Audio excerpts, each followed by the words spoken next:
जी हाँ, क्या बोल गए जीतू। एक विवादित विषय जिसे छेड़ने के बाद जीतू पटवारी एक बार फिर से विवादों में आ गए हैं। पीसीसी चीफ जीतू पटवारी ने आज जो बयान दिया है उससे मध्य प्रदेश की राजनीति गर्मा गई है, क्योंकि सरकार पर निशाना साधते साधते जीतू पटवारी महिलाओं पर ही निशाना साध बैठे। उनकी कोशिश थी कि सरकार की योजनाओं की खामियां गिनाएं, और इन खामियों को गिनाते गिनाते जब उन्होंने बताया कि मध्य प्रदेश देश के उन चुनिंदा बड़े राज्यों में है जहां महिलाएं शराब पीती है, तो ये मामला महिला सम्मान से जुड़ गया। आज महिला समरसता दिवस भी मनाया जा रहा है, और इस अवसर पर जब महिलाओं के सम्मान की बात होनी चाहिए, वहाँ पर जीतू पटवारी ये कहते देखे गए कि समृद्ध मध्य प्रदेश का सपना दिखाने वाली बीजेपी में हालात ये हैं कि यहाँ देश की सबसे ज़्यादा शराब पीने वाली महिलाएं रहती है। और यही बयान विवाद का कारण बन गया है, क्योंकि किसी दूसरे राज्य में लाडली बहना योजना की रकम इतनी ज़्यादा नहीं है जितनी मध्य प्रदेश में है, और इन योजनाओं के मिलने वाली रकम का महिलाएं शराब में उपयोग की कर रही हैं, ऐसा कनेक्शन जोड़कर विवादित बयान चर्चा में आ गया है। क्या कुछ कहा है जीतू पटवारी ने, वो भी आपको पहले सुनाते हैं, जिसके कारण ये पूरा बवाल मचा हुआ है। मध्य प्रदेश को की महिलाएं सबसे ज्यादा, प्रदेशवासियों हमें तमगा मिला है मध्य प्रदेश को कि महिलाएं सबसे ज्यादा शराब पूरे देश में कहीं पीती है तो मध्य प्रदेश की पीती है। ये मध्य प्रदेश का समृद्ध मध्य प्रदेश का सपना देखने वाली बीजेपी ने हालात कर दिए। मध्य प्रदेश में सबसे ज्यादा कंजम्पशन शराब का कहीं है, खपत है, तो देश में सबसे ज्यादा मध्य प्रदेश में है। पर हमारे मुख्यमंत्री ने कभी प्रयास नहीं किया कि इस नशे से निजात दिलाने के लिए हम क्या करें। हमारी बहनें नशा करने लगी, बेटियां नशा करने लगी, लाडली बहनाओं के नाम पर वोट ले लिए, और बहनें सबसे ज्यादा नशा करती है देश में, मध्य प्रदेश में। तो मध्य प्रदेश में महिलाएं सबसे ज़्यादा नशा कर रही है, ये कहना है पीसीसी चीफ जीतू पटवारी का। महिलाओं के नाम पर ये सरकार बनी है, लेकिन महिलाओं को नशे में जाने से सरकार नहीं रोक पा रही है, ये कहना वो चाहते थे, लेकिन उनका बयान विवादित हो चला है, क्योंकि इसे महिलाओं के अपमान से जोड़कर देखा जा रहा है। जीतू पटवारी ने क्या कुछ कहा वो हमने आपको सुना दिया, लेकिन इस पूरे बयान के बाद विवाद सा उठ गया है, और उसके बाद क्या कुछ कहा जा रहा है बीजेपी की ओर से, क्या कांग्रेस की प्रतिक्रिया है, एक एक करके सुनाएंगे। सबसे पहले हम सुनाते हैं बीजेपी की ओर से रामेश्वर शर्मा ने क्या कुछ कहा है। जीतू पटवारी जी, मेरी आपसे हाथ जोड़कर प्रार्थना है, पहले भी आप मध्य प्रदेश की बेटियों का, नारियों का अपमान कर चुके हैं, उनके बारे में भद्दी टिप्पणी करके। हालांकि ये बात सही है कि कल आप राहुल गांधी जी से मुलाकात करके आए तो बहुत से संस्कार आपने मध्य प्रदेश के छोड़ दिए, लेकिन आज मध्य प्रदेश सहित पूरे देश में भारत की बेटी, भारत की नारी हड़ताल का तीज मना रही है और निर्जला व्रत धारण किए हुए। ऐसे समय पर जो कांग्रेस की नेता सोनिया गांधी और प्रियंका गांधी भी वहां नेता हों, ऐसे समय पर भारत की बेटी और मध्य प्रदेश की 4 करोड़ बेटियों का खुले तौर पर उनको नशेलची कहना और शराब के नशे में डूबी हुई कहना, ये कांग्रेस की और जीतू पटवारी जी की ओछी मानसिकता का प्रतीक है। महिलाओं से इसलिए भी जुड़ रहा है क्योंकि आज महिला समरसता दिवस भी है, और आज हरितालिका तीज भी मध्य प्रदेश, छत्तीसगढ़ हिंदी भाषी बेल्ट में मनाई जाती है। ऐसे में महिलाओं के सम्मान की जब बात हो, वहाँ पर महिलाओं को नशाखोर बताने की कोशिश करना एक विवाद का कारण बना हुआ है, और इसीलिए बीजेपी हमलावर है। अभी आपने सुना रामेश्वर शर्मा को, उन्होंने सीधे तौर पर आड़े हाथों लिया जीतू पटवारी को और इस बयान की कड़ी निंदा की। वहीं महिला नेत्रियों की ओर से भी तीखे बयान आ रहे हैं। नेहा बग्गा क्या कुछ कह रही है, आइए आपको सुनाते हैं। जब किसी नेता की सोच खोखली होती है तो उसे झूठे आंकड़ों का सामना करना पड़ता है और जीतू पटवारी जी भी उसी कश्ती में सवार हैं। ये केवल आंकड़ों की हत्या नहीं बल्कि इससे इन्होंने महिलाओं के सम्मान की हत्या की है। जीतू पटवारी जी, महिलाएं नशे में नहीं हैं बल्कि आपकी मानसिकता नशे में है। चलिए, तो तीखे वार झेल रहे हैं जीतू पटवारी। क्या बोल गए जीतू पटवारी, ये एक विवाद का विषय बन गया है। हालांकि उनकी मंशा कुछ और रही होगी, बयान को किसी और तरीके से वो देना चाह रहे हों, लेकिन जो शब्दावली थी उससे महिलाओं का अपमान से जोड़कर देखा जा रहा है और इसलिए ये विवाद बना हुआ है। इस पर हम बात करेंगे। कांग्रेस और भाजपा की सीधी प्रतिक्रियाएं लेंगे। हमारे साथ जुड़ रहे हैं कांग्रेस से पक्ष रखने के लिए राम पांडे जी, बहुत स्वागत करेंगे आपका। बीजेपी का पक्ष रखने के लिए हमारे साथ जुड़ रहे हैं प्रियंका दुबे जी। तो दोनों ही प्रवक्ता हमारे साथ जुड़ेंगे, लेकिन उसके पहले रुक कर लेते हैं प्रिंस का, हमारे संवाददाता प्रिंस गुप्ता का, उनसे समझने की कोशिश करते हैं। उसके बाद प्रतिक्रियाओं का दौर शुरू करेंगे। सबसे पहले प्रिंस बताइए, क्या है ये विवादित बयान, क्या उन्होंने कहा, क्या ये सही में विवादित है कि किसी और संदर्भ में कही गई बातों को कुछ तोड़ मोड़ के पेश किया जा रहा है? मोहन जी, आपको बता दूं मैं कि अपनी प्रेस कॉन्फ्रेंस में जीतू पटवारी ने बयान दिया और निश्चित तौर पर सरकार को घेरने की रणनीति उनकी हर प्रेस कॉन्फ्रेंस में होती है और इस बात को उन्होंने अपनी प्रेस कॉन्फ्रेंस में रखा कि जो योजनाएं चल रही हैं मध्य प्रदेश में वही कहीं कारगर नहीं है। उसमें लाडली बहना का उन्होंने जिक्र किया कि जो पैसा लाडली बहनों को मिलता है वो उसका सदुपयोग नहीं करती है। और दूसरी बात ये भी कही उन्होंने कि पूरे देश में मतलब शराब की बात उठाई कि पूरे देश में अगर शराब की खपत होती है तो वो मध्य प्रदेश में होती है और उसमें सबसे ज्यादा शराब महिलाएं पीती हैं, सेवन करती हैं और उसमें लाडली बहना की जो राशि मिल रही है उसका भी उपयोग करती हैं। तो स्वाभाविक है कि इतना उनका बोलना था और जो पक्ष है भारतीय जनता पार्टी है उसको एक मुद्दा मिल गया कि आखिर आज का दिन तो महिलाओं की समरसता का है, आज का दिन तीज का है, जो अपने पति की लंबी आयु दीर्घायु के लिए उपवास रखती है। मतलब उन महिलाओं का दिन है जो कहीं ना कहीं एक कर्मठ हैं और अपने आप में एक धार्मिक हैं, मतलब धर्म को मानने वाली हमारे देश की और प्रदेश की महिलाएं। ये किन आंकड़ों का हवाला दे रहे हैं जीतू पटवारी? जो आंकड़े बता रहे हैं क्या वो सही है? क्या अभी हम बीजेपी प्रवक्ता को सुन रहे थे, वो कह रहे हैं कि आंकड़े गलत हो सकते हैं। देखिए, विपक्ष का काम है सवाल उठाना और तमाम तरह की सरकार की योजनाओं में जहां कहीं कुछ गलत हो रहा है वो उसको दिखाना। तो स्वाभाविक है कि जो आंकड़े उन्होंने बताए हैं वो हो सकता है कि उनके आधार पर सही हो और वो तमाम विश्लेषण या तमाम जानकारी के बाद ही हम कह सकते हैं कि वो आंकड़े कितने ऑथेंटिक है। क्योंकि उन्होंने कुछ बात कही है आंकड़ों के हिसाब से, तो कहीं ना कहीं उन्होंने अगर मीडिया के सामने ये बात कही है तो स्वाभाविक है कि कहीं ना कुछ उनके पास इनपुट होगा।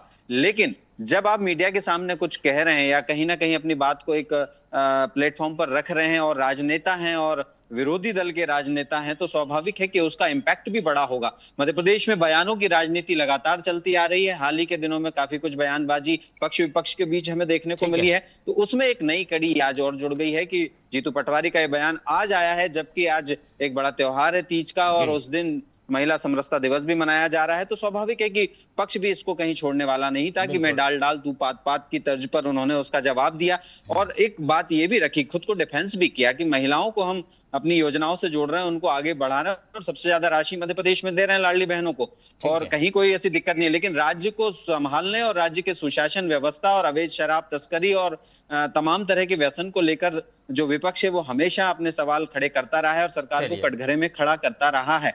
तो निश्चित ही अभी कल की मैं बात करूं कि पूर्व गृह मंत्री भूपेंद्र सिंह के जो भतीजे हैं उनके यहाँ काफी शराब पकड़ी गई, उस पर भी हेमंत कटारे जो उपनेता प्रतिपक्ष हैं उन्होंने सवाल खड़े किए हैं कि देखिए क्या हो रहा है। इस पर हम मूल रूप से नशाखोरी पर हमला था, लेकिन महिला अस्मिता से ये जुड़ गया है प्रियंस। लेकिन हमारे साथ इस पूरे मामले में बात करने के लिए जुड़ रहे हैं डॉक्टर राम पांडे, कांग्रेस का पक्ष रखेंगे। हमारे साथ जुड़ रही हैं प्रियंका दुबे, बीजेपी का पक्ष रखेंगी।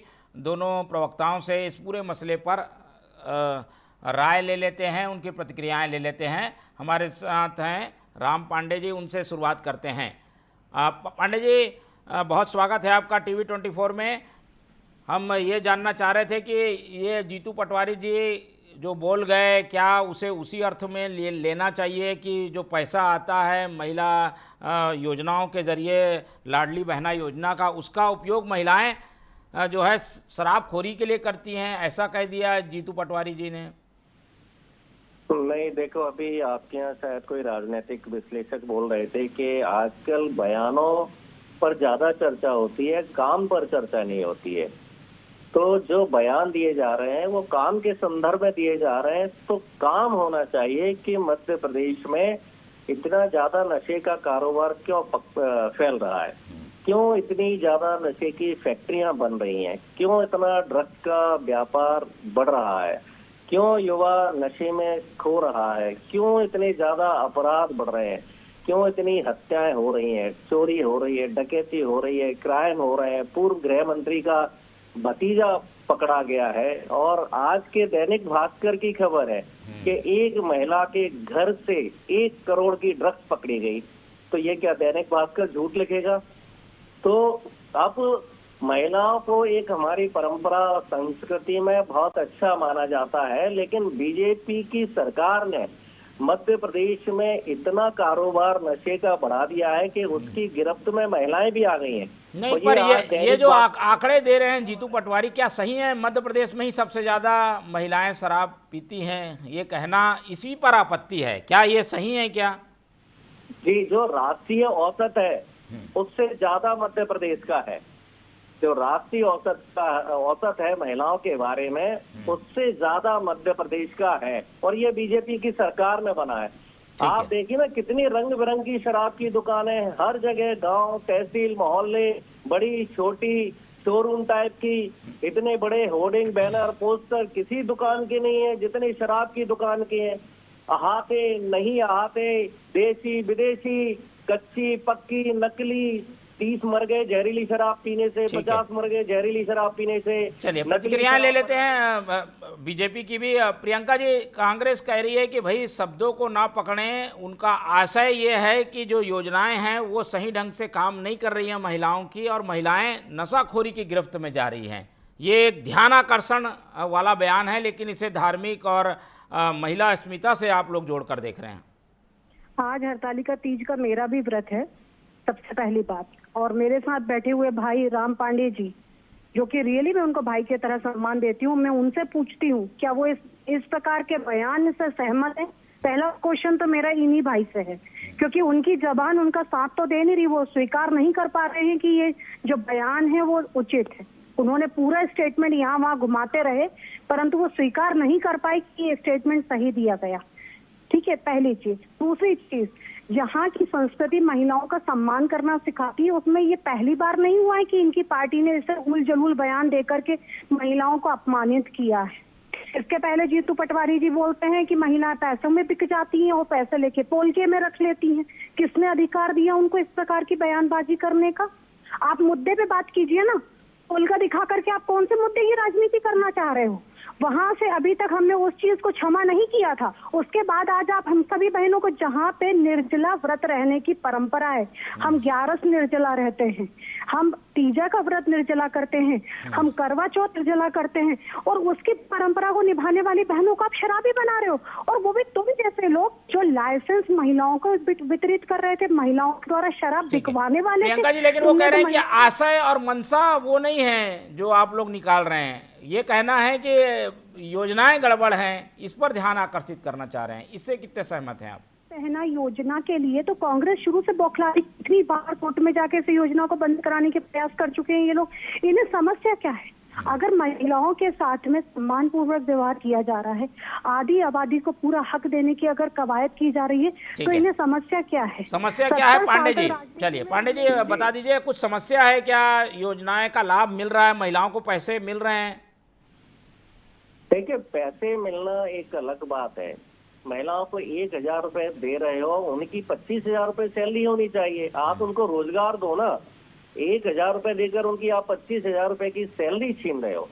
बात चल रही है कि नशे का कारोबार, ड्रग्स का कारोबार बढ़ने से अपराध बढ़ता है, और जब नशा, ड्रग्स, अपराध तीनों होते हैं तो उस प्रदेश में निवेश नहीं आता है। ये पूरे दुनिया में भटक रहे हैं और निवेश इसीलिए नहीं आ रहा है। निवेश किसका आ रहा है? आज भी देखिए, ड्रग्स के कारोबार का निवेश आ रहा है, शराब के कारोबार का निवेश आ रहा है। तो ये हमारी जो युवा पीढ़ी है वो बर्बाद होगी कि नहीं? हमारी आगे की जनरेशन पर प्रभाव पड़ेगा कि नहीं? और उसमें महिला, पुरुष, वृद्ध, युवा, किसान सभी के ऊपर उसके दुष्प्रभाव आएंगे। नहीं, ये और जो हम पैसा रोज- आता है क्या इसको महिलाएं शराबखोरी में यूज कर रही हैं क्या? ये जीतू पटवारी जी कह रहे हैं, ऐसा हो रहा होगा क्या? वो अपने घरेलू खर्च ही इससे निकाल पाती होंगी मुश्किल से, उसमें शराब में कहाँ यूज होता होगा ये पांडे जी? ये सवाल पूछना ही गलत है।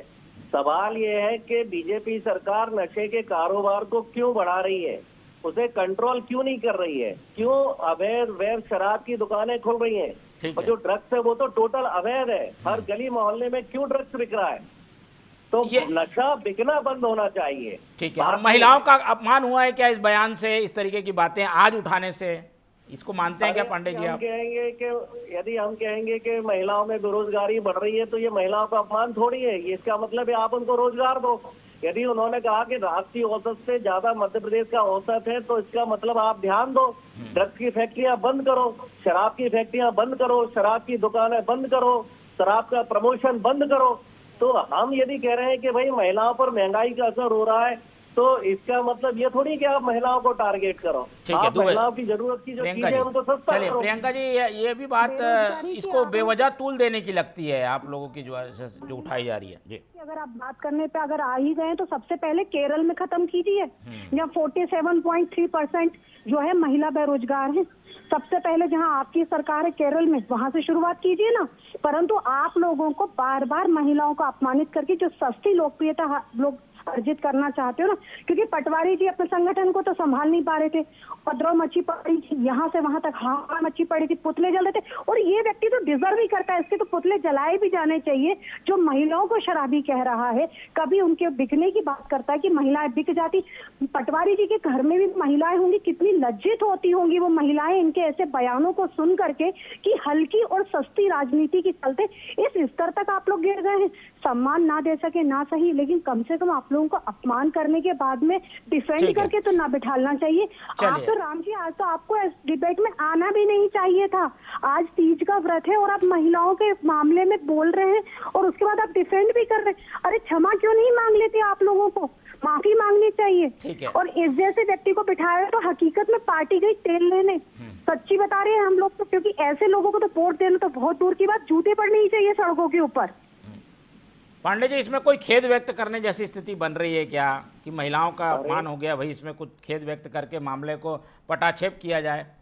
अरे उन्होंने तो आज प्रेस कॉन्फ्रेंस करके बोला है कि ओबीसी का आरक्षण तो उसमें आधा फायदा महिलाओं को मिलेगा, महिलाओं को नौकरी मिलेगी, महिलाओं को रोजगार देगा। तो आप 6 साल से ओबीसी महिलाओं का विरोध कर रहे हैं। आज बाकायदा प्रेस कॉन्फ्रेंस करके बोला है कि आप बार बार हाई कोर्ट में जा रहे हैं, सुप्रीम कोर्ट में जा रहे हैं, पैसा बर्बाद कर रहे हैं, महिलाओं का विरोध कर रहे हैं। महिलाओं को आरक्षण मिलेगा, ओबीसी महिलाओं को आरक्षण मिलेगा, तो ओबीसी महिलाएं हमारी बहनें, ठीक है। हमारी मध्य प्रदेश की चलिए, ये महिलाएं आगे मामला बढ़ेंगी। लगता है कि अभी तूल पकड़ेगा और आज दिन भर जो इस पर सरगर्मी बने रहेगी, उस पर हमारी निगाह बने रहेगी। पांडे जी हमारे साथ जुड़े, उनका बहुत धन्यवाद। प्रियंका दुबे जी ने समय दिया, उनका बहुत धन्यवाद। दोनों प्रवक्ताओं को धन्यवाद कहते हुए इस पूरे मामले में अभी कई चीज़ें और होनी बाकी है। बताया जा रहा है कि बीजेपी इस पूरे मसले को लेकर जीतू पटवारी का पुतला दहन भी करने जा रही है। निगाह बने रहेगी।